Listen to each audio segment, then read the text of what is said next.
EP Anshor ingatkan generasi milenial, waspadai radikalisme di era digital.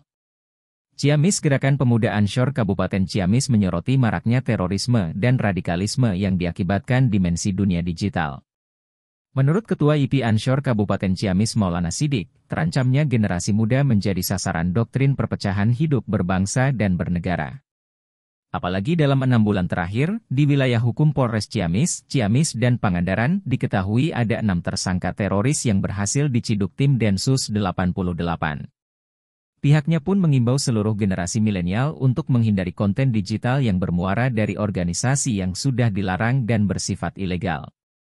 Justru, kami pimpinan cabang EP Anshor menyarankan generasi milenial untuk mengikuti dan menyimak konten digital berakhlak baik dan bersyarat ajaran Islam Ahlus Sunnah wal Jamaah, ungkapnya, Rabu, 14 Juli 2021. Hal yang sama dilontarkan Sekretaris PC Anshor Kabupaten Pangandaran, Muhlis Nawawi Aziz yang juga mengimbau masyarakat menjaga kondisivitas keamanan lingkungan masing-masing. Menurutnya, maraknya ajaran radikalisme yang mengatasnamakan agama di lembaga pendidikan formal dan lembaga keagamaan ataupun di lingkungan masyarakat, diimbau agar masyarakat berkoordinasi dengan pihak berwenang jika ada indikasi ujaran kebencian dan bersifat provokatif. Orang tua harus lebih selektif memilih lembaga sekolah ataupun pendidikan keagamaan. Dan generasi milenial jangan mudah terprovokasi terhadap konten-konten di medsos, tegasnya.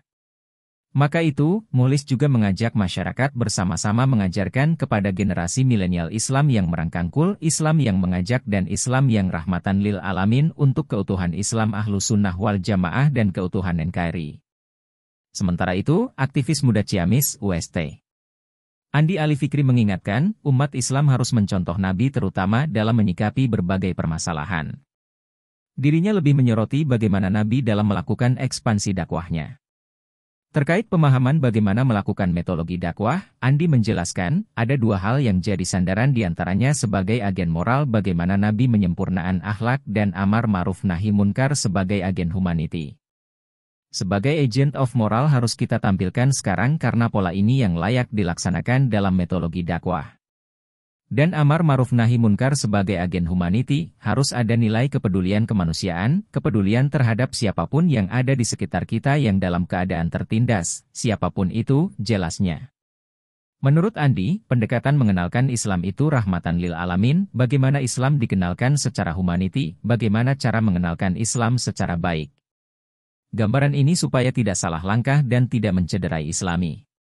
Perilaku-perilaku ekstreme yang terjadi hari ini apakah sudah sesuai dengan apa yang dilakukan Nabi? Apa yang diajarkan Nabi?